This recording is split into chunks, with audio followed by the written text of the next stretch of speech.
दोस्तों आपका आज कक्षा 12वीं का भूगोल जियोग्राफी सब्जेक्ट का पेपर था, तो इसका हम क्या है सॉल्यूशन हम देखने वाले हैं। चलिए देख लेते हैं। सबसे पहले आ जाते हैं सत्ता सत। ओके, आपका दूसरा सेट हो सकता है तो आपके दूसरे क्वेश्चन हो सकते हैं, यानी पहले आपका रेगिस्तान हो या फिर पहले में आपका क्या एक वाक्य हो सकते हो। सत्ता सत में पहला है जर्मन भूगोलवेत्ता राज देश का वर्णन जीवित जीव के रूप में करते हैं, तो ये दोस्तों हमारा क्या सत्य हो जाएगा। आगे देख लेते हैं। जननांकीय संक्रमण के सिद्धांत की प्रथम अवस्था में उच्च प्रजननशीलता व उच्च मत्स्यता होती है, तो ये भी आपका सत्य रहने वाला है। नेक्स्ट है राष्ट्रीय महामार्ग संख्या 7 वाराणसी को कोलकाता से जोड़ती है, तो ये आपका दोस्तों क्या असत्य हो जाएगा। नेक्स्ट रहने वाला है भारत की पहली संपूर्ण जनगणना 1872 में हुई थी, तो ये भी दोस्तों आपका असत्य हो जाएगा। नेक्स्ट हमारा क्वेश्चन है भारत में उत्तम किस्म की अरेबिका कॉफी का उत्पादन करता है, तो ये भी आपका सत्य है।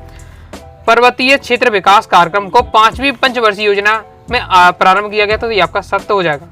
तो ये हो जाते हैं आपके सत्य सत्य। आगे अब देख लेते हैं हम रेगिस्तान की पूर्ति कीजिए। पहला हमारा डेडेस उपागम का संबंध प्रोफेसर अमजद सेन से है, तो यहाँ हो जाएगा दोस्तों आपका क्षमता उपागम से। या फिर अगर आपने कल्याण उपागम भी लिख दिया तो भी आपको नंबर मिल जाएंगे। कल्याण उपागम या क्षमता उपागम रहना चाहिए। नेक्स्ट ग्रामीण विपणन केंद्र डेडेस का पोषण करते हैं, तो ग्रामीण अर्थव्यवस्था का पोषण करते हुए, तो ग्रामीण अर्थव्यवस्था का पोषण करते हैं। नेक्स्ट हमारा क्वेश्चन है अनुसूचित भाषाओं में डेडेस बोलने वालों का प्रतिशत सर्वाधिक है, तो हिंदी बोलने वालों का सर्वाधिक है। इसका आंसर हमने क्या लिखा है कमेंट बॉक्स में जरूर बताइएगा। नेक्स्ट देख लेते हैं डेडेस ऋतुओं में बिना सिंचाई के खेती करना कठिन है, तो आपको ग्रीष्म ऋतु में, क्योंकि गर्मियों में क्या है अगर बिना सिंचाई की आप क्या खेती नहीं कर सकते हैं क्योंकि इतनी गर्मी होती है, या शुष्क ऋतु आप लिख सकते हो। जूट का प्रयोग डेडेस वस्त्र बनाने के लिए किया जा सकता है। अब इसके कई टाइप के आंसर आप हो सकते हैं, जैसे रस्सी बनाने के लिए और भी चीजें बनाने के लिए इसका उपयोग किया जा सकता है, जूट का उपयोग है। तो आपने क्या लिखा है इसका कमेंट बॉक्स में इसका आंसर आप बताइए। भारतीय राष्ट्रीय महामार्ग प्राधिकरण का प्रचालन डेडेस में हुआ था, तो इसका राइट आंसर 1995 में। अब दोस्तों हम देख लेते हैं सही विकल्प चुनकर लिखिए। पहला है हमारा मानव भूगोल के कल्याण परक अथवा मानवतावादी विचारधारा का संबंध मुख्य लोगों से के किस प्रकार के विभिन्न पक्षों से हैं, तो सामाजिक कल्याण से। जो मैंने लास्ट में आपको भूगोल की जियोग्राफी की ऑब्जेक्ट की मैराथन थी उसमें बहुत सारे क्वेश्चन थी आपका था, जैसे निम्नलिखित में से कौन सा एक विरल जनसंख्या वाला क्षेत्र है, तो आपका हिमालय के पर्वतीय भाग ही विरल जनसंख्या क्षेत्र है। जैसे निम्न में से कौन सा एक प्राचीन जीवन निर्वाह का व्यवसाय है, तो चलवासी हो जाएगा पशुचारण। ओके, चलवासी हो जाएगा, क्योंकि जब मैंने आपको क्या है ये आपका जो बाढ़ वाला है तो पैसे की इसमें क्या नई नई टेक्नोलॉजी आती है, टेक्नोलॉजी तो अभी आई होगी, जब चलवासी पशुचारण आपका इसका प्राचीन वाला है। नेक्स्ट देख लेते हैं। अभी ये मैंने क्वेश्चन आंसर समझाते समय टॉपिक आपको समझाया था, तो टॉपिक अगर आपने समझेंगे तो आप आसानी से कर पाएंगे। नेक्स्ट निम्नलिखित में से कौन सी भारत में किशोरों के संबंध में समाज के समक्ष एक चुनौती है, तो शारीरिक और मानसिक अपंगता होना चाहिए, इसका राइट आंसर हो गया। बाकी आपने क्या आंसर लगाया कमेंट बॉक्स में बताइए। अगर आपको लग रहा है कि मैं इसको गलत बता रहा हूँ तो कमेंट बॉक्स में जरूर बताइएगा। नेक्स्ट है दोस्तों हमारा क्वेश्चन निम्नलिखित में से कौन से पत्तन को भारी मात्रा में पेट्रोलियम उत्पादकों तथा उर्वरकों को ग्रहण करने के लिए बनाया जाता है, तो पाराद्वीपीय पत्तन होना चाहिए। आपने इसका आंसर क्या लगाया है कमेंट बॉक्स में जरूर बताइएगा। अपना आंसर इसमें कमेंट बॉक्स में जरूर आपको बताना है। नेक्स्ट निम्नलिखित में से कौन सा एक वायु प्रदूषण का स्रोत है, तो औद्योगिक प्रकरण हो जाएगा आपका। ओके, ये इंग्लिश मीडियम वाले स्टूडेंट के लिए रहने वाला है। इसके आगे आ जाता है हमारे एक शब्द एक वाक्य में उत्तर देना है। उत्प्रवास क्या कहलाता है, तो उत्प्रवास मैंने आपको महामैराथन में जब आपकी थी वस्तुनिष्ठ वाली लास्ट में बताया था कि मूल स्थान से दूसरे स्थान पर क्या है स्थायी रूप से निवास करना, उत्प्रवास आपका कहलाता है। मानव विकास के सबसे पुराने उपागम का नाम लिखना है, तो आपका हो जाएगा आय उपागम। नेक्स्ट है फ्रांस वासियों द्वारा पश्चिमी अफ्रीका में लाए गए पौधे का नाम लिखिए। इसका क्लियर आंसर कमेंट बॉक्स में बताइए, कोक होना चाहिए। क्लियर आंसर क्या है आपका कमेंट बॉक्स में आपको बताइए।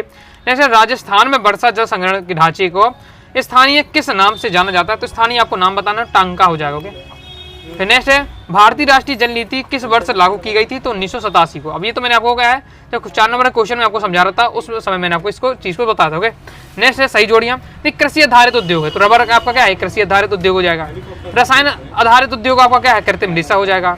फिर डब्बा वाला कहाँ है, मुंबई में है। फिर भारत का सर्वाधिक जनसंख्या वाला राज्य उत्तर प्रदेश है, बिल्कुल सिंपल आपकी जोड़ियां थी सबके। भारत का न्यून जनसंख्या वृद्धि दर वाला राज्य आपका केरल हो जाता है। जोड़ी तो आपकी बहुत ज्यादा सिंपल थी। आगे देख लेते हैं। ओके, अब नेक्स्ट हमारा क्वेश्चन आंसर, जैसे अब इसमें आपको मैं जो पढ़ाया था छोटे पैमाने के उद्योग की 2 विशेषताएं बतानी थी। अब छोटे पैमाने के उद्देश्य में आपका क्या है लघु उद्योग होता है या कुटीर उद्योग, उसमें भी अगर कुछ भी लगभग सिमिलर ही होती है आपकी विशेषताएं। जैसे मैंने आपको ये विशेषता में पढ़ा था, तो ये आपका दिया हुआ इसकी आपकी विशेषता आप लिख देते हैं। पॉइंट वाइज पॉइंट मैंने आपको बताया था कि टॉपिक अगर आ जाता है आपका। ओके, अब लघु उद्योग को आपका छोटे पैमाने उद्योग की विशेषता लगभग वही रहती है, वो आपको यहाँ लिख देना था। नेक्स्ट आपसे देखिए, भारत की जनसंख्या के व्यावसायिक संगठन का अर्थ लिखिए। ये आपका देखिए, भारत की जनसंख्या के व्यवसायिक संगठन के वर्णन। अब मैंने आपको ये लॉन्ग में बता दिया था, मैंने आपको ये 3 नंबर में समझा रहा था, ये आपका टॉपिक क्या है 2 नंबर में आ गया, तो आप हो गया है 2 से 3-4 पॉइंट आप लिख देते तो आपका हो जाता। क्लियर है? ओके, नेक्स्ट है देखिए, भारत में पल्ली बस्तियों की 2 विशेषताएं लिखनी थी। ओके, आपको तैयार भी कराया था, नगरी बस्ती जिसे क्या नगरी पूर्वा भी कहते हैं। तो यहाँ आप देख सकते हैं ये नगरी पूर्वा। अब मैंने आपको क्या है, ये आपको सीधे पूछा, ये किस प्रकार से क्वेश्चन पढ़ा था, किसे कहते हैं, यहाँ पूछे 2 विशेषताएं, 2 पॉइंट में आपको बता देते। जैसे किसी नगर के निकट या सड़कों के किनारे कुछ बस्तियां होती है, आपकी पल्ली बस्ती कहते हैं, ये एक आपकी विशेषता। दूसरे, इनकी संख्या क्या है 25 से 150, 2 पॉइंट में आप बता देते हैं, इसी प्रकार से आप लिख देते तो भी आपको नंबर मिल जाएंगे। ओके, तो इस प्रकार से था। जल संभार के बारे में पूछा जा रहा है, जल संभार प्रबंध यानी जल संभार प्रबंध यानी उनकी व्यवस्था करना, जल और संभार यानी मृदा, यानी इसमें जल और मृदा दोनों का प्रबंध करना में आपका जल संभार में आता है। तो इससे संबंधित आपने लाइन लिख दी होगी, नंबर आपको यहाँ मिलेगा। पर्यावरणीय निश्चयवाद, मानव भूगोल की प्रकृति, ये सबसे पहले आपको क्वेश्चन तैयार कराया था, ये आपका लिखा हुआ है, मानव भूगोल की प्रकृति का वर्णन कीजिए। ये मैंने आपको सबसे पहले यहाँ तैयार कराया था, वही आपका मानव भूगोल की प्रकृति का लिखिए, उसका वर्णन कीजिए। क्लियर है? नेक्स्ट आपको देखिए, जनसंख्या की आपको प्राकृतिक वृद्धि के बारे में बताना था। तो प्राकृतिक जनसंख्या किसी भी निश्चित समय में किसी भी एरिया में जितने भी लोग क्या है, मृत्यु दर उनकी जन्म दर का जो डिफरेंस होगा वही आपकी प्राकृतिक वृद्धि कहलाता है। अब यहाँ देखिए, नेक्स्ट क्वेश्चन जो आया है, सशक्तिकरण का मतलब समझ सकते हैं, जैसे महिला सशक्तिकरण कहते हैं, तो शक्तिशाली से संबंधित होता है या मजबूत बनाना। ओके, अगर ये नहीं है तो ये तो बहुत ज्यादा आसान था, बस इसको क्या है, क्वेश्चन को थोड़ा घुमा दिया गया है। आधारभूत आवश्यक उपागम क्या है, जबकि क्वेश्चन क्या है, सिंपल आता था कि बुनियादी आवश्यकताएं क्या होती हैं, तो भोजन, कपड़ा, वस्त्र, आवास, ये सब अगर आपने पॉइंट यहाँ लिख दिए नंबर आपको मिल जाएंगे। क्वेश्चन को थोड़ा सा घुमाया जा रहा है, अगर आप यहाँ पढ़ते हैं इंग्लिश में तो वही आपका समझ में आ जाए, बेसिक नीड्स पूछी जा रही, तो भोजन, कपड़ा, वस्त्र, आवास, ये अगर आपने लिख दिए तो नंबर यहाँ पर रहेगा। नेक्स्ट, स्थानांतरित कृषि या झूमी कृषि भी जैसे मैं समझाया, तो ये आपका रखा हुआ है।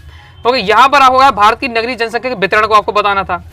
यहाँ आपको रहा था जैव ऊर्जा की क्या उपयोगिता है, जैव ऊर्जा की उपयोगिता, जैसे बायोगैस में आपको टॉपिक मैंने समझाया था, बायो एनर्जी, तो बायोगैस का जब मैं आपको टॉपिक समझा रहा था तब उसमें दिया हुआ था कि हम क्या ईंधन और उसके प्रकाश के रूप में इसका उपयोग कर सकते हैं, इस पर आप बताया था। ओके, इसके आगे नेक्स्ट देख लेते हैं, डेयरी कृषि की आपको क्या 3 विशेषताएं बतानी थी। ओके, मैंने आपको शॉर्ट में ये समझाया था डेयरी फार्मिंग के बारे में, डेयरी कृषि के बारे में, तो वो आपको दिया हुआ है। ओके, इसके आगे देख लेते हैं, नेक्स्ट आपका उत्तरी अटलांटिक समुद्री मार्ग की आपको 3 विशेषताएं थी। अब जैसे आपको कोर्स की जो चैप्टर वाइज चैप्टर पीडीएफ थी उसमें आपको ये सभी A to Z आपको, अथवा शायद उसमें क्वेश्चन आपको मिल जाएंगे। शॉर्ट में जो मैंने आपको पढ़ाया इसमें से आपके ये जो थे।